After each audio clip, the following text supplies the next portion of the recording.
Hello everyone, money roots के YouTube channel पे आप सभी का स्वागत है। बेस्ट म्यूचुअल फंड्स की सीरीज में मैं आज आपके लिए एक स्मॉल कैप कैटेगरी का फंड लेकर आया हूं, क्योंकि बहुत सारे इन्वेस्टर्स कमेंट सेक्शन में एक सवाल पूछ रहे थे कि कोई एक ऐसा स्मॉल कैप फंड बताएं जिसमें अगले 15 से 20 सालों के लिए भी इन्वेस्टमेंट कर सके और बहुत ही अच्छा रिटर्न डिलीवर करे और कम से कम रिस्क हो अपनी कैटेगरी में। तो इसी कैटेगरी में फाइनली मुझे एक फंड मिला है, कोटक स्मॉल कैप फंड। तो आज हम इस फंड के बारे में बहुत सारी डिटेल्स जानेंगे, बट आगे बढ़ने से पहले एक छोटा सा डिस्क्लेमर कि जितनी वीडियोस मैं बनाता हूँ सिर्फ आपको एजुकेट करने के लिए, ताकि आप सीख समझ करके एक अच्छा म्यूचुअल फंड स्कीम लें और अपने गोल्स और टारगेट्स को पूरा कर सकें। मेरी तरफ से कोई इन्वेस्टमेंट एडवाइस नहीं है। तो चलो आगे बढ़ते हैं हम लोग और इस फंड के बारे में जानकारी लेना शुरू करते हैं। अब जैसा कि आप देख रहे हो, क्योंकि एक स्मॉल कैप कैटेगरी का फंड है तो जाहिर सी बात है कि इनका जो मेजर पैसा लगता है वो ज्यादातर पैसा लगता है स्मॉल कैप कंपनीज पे ही लगता है, जिसके वजह से शॉर्ट टाइम में बहुत ही ज्यादा वॉलेटिलिटी हो सकती है।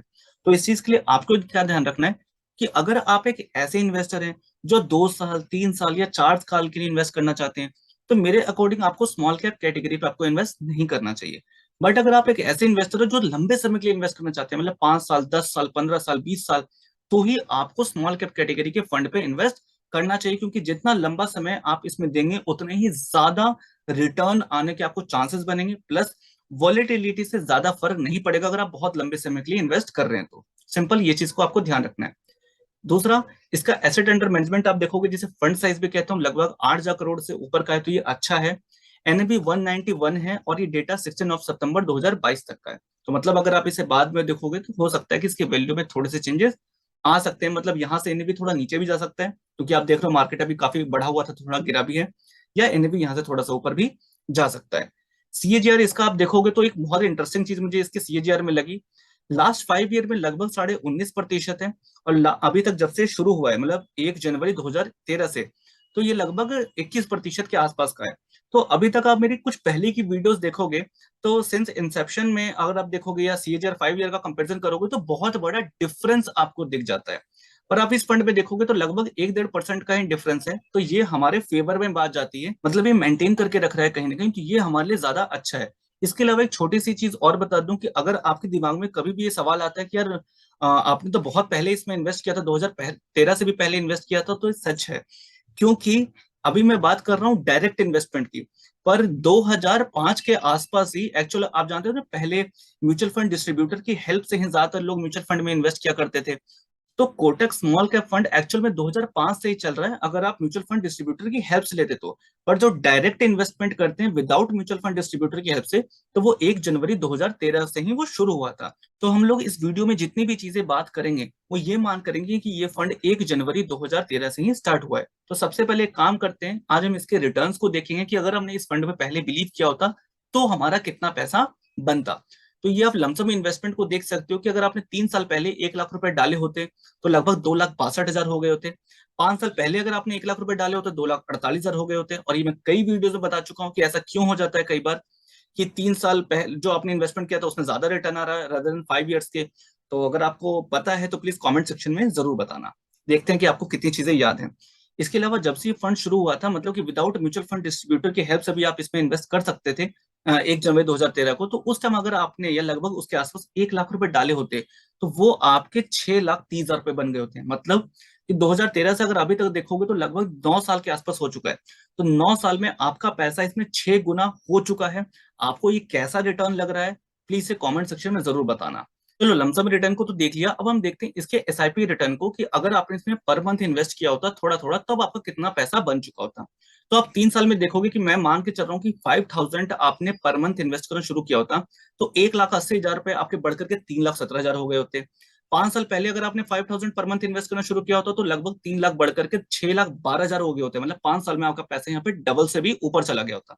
और जब से ये शुरू हुआ था तब से अगर आपने इन्वेस्ट करना शुरू किया होता तो आपका इन्वेस्टमेंट अमाउंट अभी तक लगभग 6.25 लाख रुपए होता, और आपका पैसा देखो लगभग 19 लाख रुपए हो चुका है। तो आप देख सकते हो कि 3 गुना से भी ज्यादा सिर्फ 9 ईयर के अंदर में।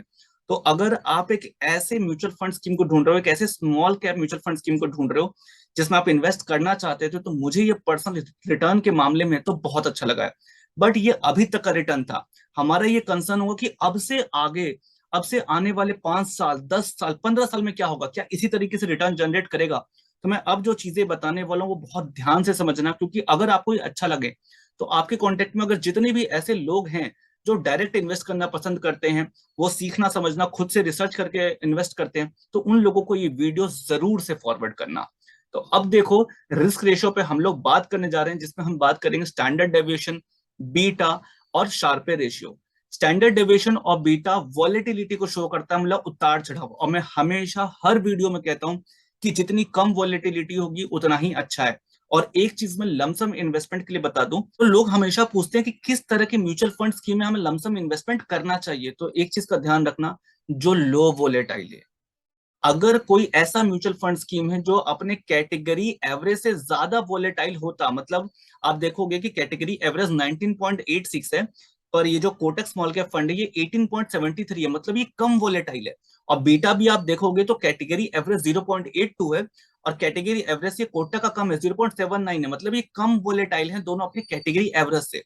तो ऐसे में ही हमें लमसम इन्वेस्टमेंट का सोच भी सकते हैं। बट अगर ये ज्यादा होते, तो हमेशा मेरी वीडियो देखना है, रेड रेड साइन में आपको दिखा देता हूं अगर ज्यादा वोलेटाइल होते तो कोई भी म्यूचुअल फंड स्कीम अगर ज्यादा वोलेटाइल है तो उसमें लमसम इन्वेस्टमेंट आपको अवॉइड करना चाहिए। पहली बात ये हमेशा ध्यान रखना। दूसरा, शार्पे रेशियो जो कि रिस्क एडजस्टेड रिटर्न है, मतलब कि जो फंड मैनेजर है जितना रिस्क ले रहा है उसके एवज में जो रिटर्न जनरेट कर रहा है वो उसका एक रेशियो निकाला जाता है। तो आसान भाषा में समझने के लिए इसको बस इतना समझो, जितना ज्यादा शार्पे रेशियो होगा आपके लिए उतना ही अच्छा है, क्योंकि उतना ही ज्यादा रिटर्न जनरेट करने के चांसेस इसमें बने रहेंगे। तो कैटेगरी एवरेज का आप देखोगे 1.22 है और इसका 1.56 है। अब एक चीज, क्योंकि मैं स्मॉल कैप फंड पे मैं 2-3 वीडियोस पहले ही बना चुका हूं, तो मैं एक छोटा सा कंपैरिजन यही बता देता हूं ताकि आपके लिए बहुत ज्यादा फायदेमंद होगा। लास्ट जो वीडियो थी मेरी Canara Robeco small cap fund के ऊपर बनाई थी मैंने, अगर आपने वो वीडियो नहीं देखा है तो जा करके उसको देख लो, डिस्क्रिप्शन में आपको इसका लिंक मिल जाएगा। मैंने आपको क्या बोला था वहां पे, पहला कि जो कैनरा का जो फंड था है तो बहुत अच्छा, बहुत लिटरली बहुत अच्छा परफॉर्म किया इसने, बट ये ज्यादा वोलेटाइल था, इस चीज का मैंने आपको बोला था वहां पे। और दूसरा, इसका फंड साइज छोटा था, जो कि आपको कोटक स्मॉल कैप फंड में ये चीजें नहीं मिल रही है। वोलेटिलिटी भी इसकी कम है, और शार्पे रेशियो भी अगर आप कंपेयर करोगे कैनरा रोबेको का और कोटक का तो लगभग ये सेम ही था। आई थिंक आप जा करके एक बार क्रॉस चेक कर लेना। इसके अलावा मैंने एक बनाया था एक्सिस स्मॉल कैप फंड के ऊपर। तो मैंने आपको बोला था कि एक्सिस स्मॉल कैप फंड का वॉलेटिलिटी तो कम था, मतलब ये तो बहुत अच्छा था, बट मैंने उसके शार्पे रेशियो पे जब आया था तो मैंने वहां एक बात कही थी, क्योंकि शार्पे रेशियो इसका 1.56 नहीं था, उसका बहुत कम था, आई थिंक 1.26 के लगभग था। तो मैंने वहां पे कहा था कि शार्पे रेशियो थोड़ा सा और ज्यादा होता तो ज्यादा अच्छा लगता। तो अभी तक अगर दोनों का कॉम्बिनेशन देखें कि किसमें ऐसा है जो लो वोलेटिलिटी भी है और शार्पे रेशियो भी अच्छा है, तो मेरे अकॉर्डिंग तो अगर मैं कंपेयर करूं axis small cap fund, Canara Robeco small cap fund और कोटक स्मॉल कैप फंड के बारे में, अगर तीनों को देखूं तो मुझे तो कोटक का ज्यादा बेटर लगा है। आपको कैसा लग रहा है, जो लास्ट पर परफॉर्मेंस रही है, जो रिटर्न जनरेट हुए हैं, उसको भी देख करके, और रिस्क रेशियो जो ये तीनों चीजों को देख रहे हो, इसकी वॉलेटिलिटी को भी और रिस्क एडजस्टेड रिटर्न को भी, ये चीजें देख करके आपको कैसा लग रहा है प्लीज कॉमेंट सेक्शन में जरूर से बताना।